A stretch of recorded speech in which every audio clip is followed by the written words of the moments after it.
অন্তিম লগ্নের প্রচার জমে উঠেছে কোচবিহারে। মঙ্গলবার কোচবিহারে মিছিল করেন কোচবিহার দক্ষিণ বিধানসভা কেন্দ্রের তৃণমূল কংগ্রেস প্রার্থী অভিজিৎ দে ভৌমিক।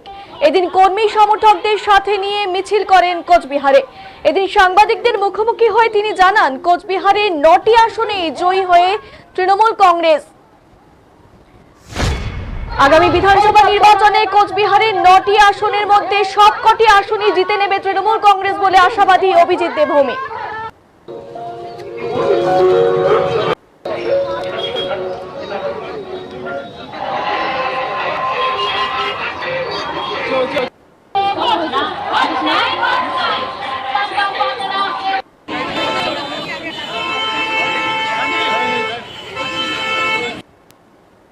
কি বলবেন?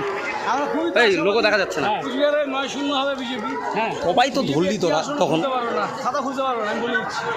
আজকে মিলিয়ে নেবেন, প্রচারের শেষ দিনে বললাম 4 তারিখে আপনাদের সাথে কথা হবে।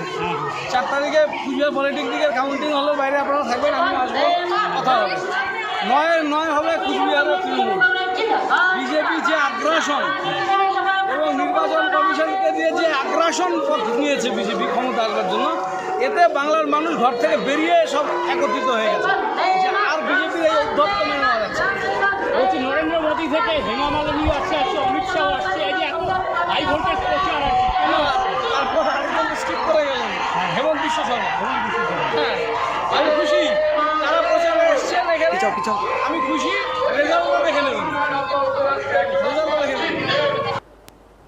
আর কি বলবেন? আমরা খুবই